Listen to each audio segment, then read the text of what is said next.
Alors on le sait, hein, c'est la réforme dont les Français ne veulent pas, à hauteur de 70 voire 80%, mais qui est dans le programme du président réélu, le fait de repousser l'âge légal de la retraite à 64 ou 65 ans. Bonjour Xavier. Bonjour David. Xavier Timbaud, économiste et directeur principal de l'OFCE. Repousser l'âge donc à 64 ans en 2027-2028, si j'ai bien compris, avec clause de revoyure pour voir s'il est utile d'aller jusqu'à 65 ans en 2031. C'est ça qui est sur la table aujourd'hui. C'est ça. Voilà.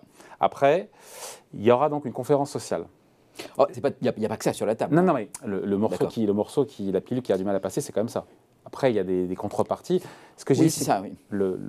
On est d'accord. Bon. On est d'accord. Donc après, cette conférence qui a été confirmée encore une fois par Elisabeth Borne aujourd'hui, elle a dit qu'il fallait des concertations, évidemment avec les syndicats patronaux et salariés. La question après, c'est encore une fois, grande conférence sociale. Alors c'est assez malin parce que c'est dédié au financement des progrès sociaux. Donc en gros, si les syndicats sont hostiles au fait de reporter l'âge légal de départ à la retraite, l'intitulé est malin parce que l'ordre du jour sera très large, objectif zéro carbone, le pouvoir d'achat, le grand âge, l'amélioration des pensions. Voilà, l'idée c'est de noyer un petit peu tout ça, mais on voit bien que les syndicats sont contre. Et même si on a une énième conférence, on risque de buter sur les mêmes écueils, non ? Oui, alors peut-être que là, cette fois-ci quand même, la méthode employée, elle est un petit peu différente que celle qui a été employée auparavant, même si effectivement vous avez quand même tout à fait raison de noter que le point d'achoppement, c'est les fameux 65 ans d'âge de départ à la retraite. 64. Alors oui, 64, avec une concession aujourd'hui qui est de dire on commence par 64 et si c'est nécessaire, on réfléchira à faire 65.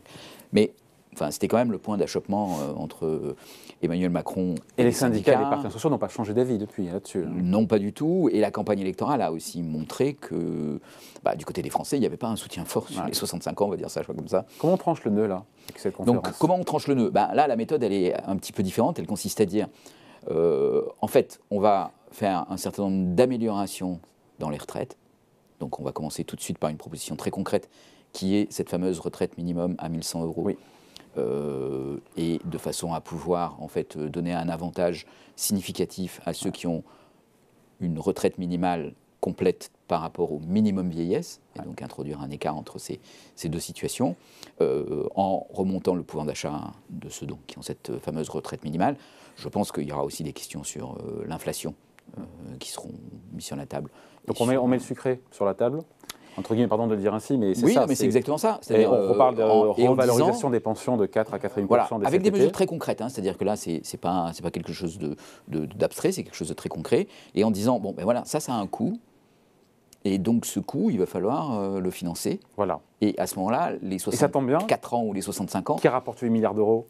Voilà. Alors, je ne sais pas quand, d'ailleurs, il faut dire en passant. Oui, c'est un peu compliqué, mais en tout cas, les 64 et les 65 milliards seront réinvestis, les 8 milliards seront réinvestis dans le financement de ces nouvelles mesures. Exactement. Et donc, c'est là un changement de méthode. Alors, d'abord, parce que vous voyez qu'il y a des contreparties, et des contreparties qui sont très concrètes. Elles étaient beaucoup moins concrètes dans la réforme précédente.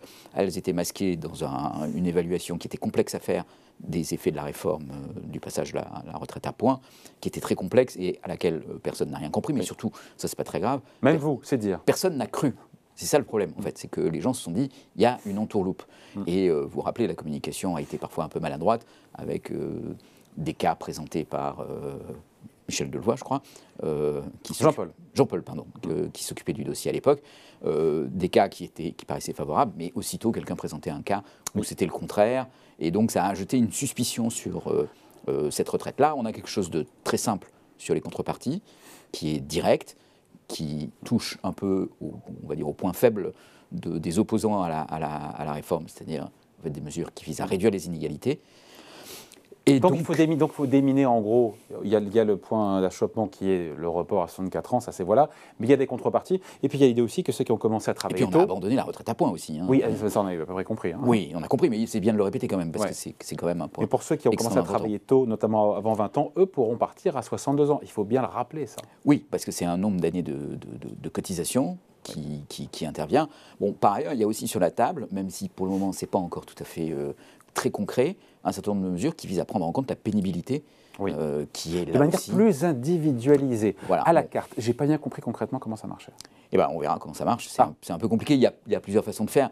Soit on regarde tout au long de votre carrière les professions et les emplois que vous occupez en leur donnant des points de pénibilité. Alors, ce qui est très compliqué, c'est que c'est très compliqué à mettre en place de façon rétroactive, parce que si on n'a pas cumulé cette information, c'est compliqué à reconstituer. Soit on base la prise en compte de la pénibilité sur votre état de santé physique, a posteriori. Bon, là aussi, c'est un peu compliqué parce que ça va faire un arbitraire avec des effets de seuil dans lequel on va C'est la médecine du quantifier travail. la douleur. Oui, mais vous voyez, c'est toujours un peu compliqué de faire ça. Mais pourquoi pas, on pourrait envisager ce genre de choses, soit un mélange des deux, soit mélanger avec aussi les professions, les secteurs dans lesquels vous allez travailler. Certains secteurs sont plus à même de produire des dommages physiques. Si on travaille de nuit, si on travaille de nuit, travaille dans le bâtiment, travaille dans... Bon, enfin voilà, le transport routier, les manutentionnaires, etc. Donc ça, c'est des éléments qui pourraient être pris en compte. Bon, voilà, il faut arriver à trouver, parce qu'on a un tout petit peu d'expérience là-dessus, quelque chose qui est clair, qui est juste, que les employeurs, disons, arrivent à mettre en œuvre de façon simple et sans coût administratif trop complexe. Ouais. Voilà, mais en tout cas... C'est une gageure, ça va. Oui, ok, non, mais le dossier est compliqué, mais en tout cas, voilà, ça c'est quelque chose dans lequel il peut y avoir des propositions des syndicats, par exemple, et qui peuvent donner un peu de... Donc la concertation, elle sera là-dessus, sur tous ces sujets-là, les carrières longues, la pénibilité, voilà. Mais il n'y aura pas de concertation sur 64 ans. Ça, alors, indirectement, pardon. Oui, c'est très indirectement, il y en a quand même un petit peu, parce que imaginez qu'il n'y ait pas de demande positive au sens où qui améliore le pouvoir d'achat ou qui améliore la prise en compte de la pénibilité, ou qu'en tout cas elle soit relativement peu nombreuse des syndicats, ça veut dire qu'il y a moins à financer. Et donc à ce moment-là, ça peut se traduire par un recul moindre de l'âge de retraite. Si au contraire, il y a beaucoup de revendications, voilà, ben là... J'opterais plutôt pour ce scénario-là. Non mais très bien, mais en tout cas ça veut dire que dans ce cas-là, les demandes seront plus nombreuses, plus coûteuses, et donc il faudra beau jeu de dire il faut aller à 64 ans parce qu'il y a 8 milliards d'euros d'économie. Oui, mais en même temps, dans cette affaire-là, Emmanuel Macron se pose plutôt en soucieux de l'équilibre des finances publiques, plutôt qu'en voulant imposer un âge de départ à la retraite très tardif. Et donc, précisément, il est prêt à répondre à toutes les critiques qu'on peut opposer, et puis ça lui permettra de dire, bon, mais de toute façon, il y a un déficit à financer, et donc ce déficit, il va nécessiter de faire un certain nombre de choses, soit des économies sur les pensions, soit un recul de l'âge de la retraite.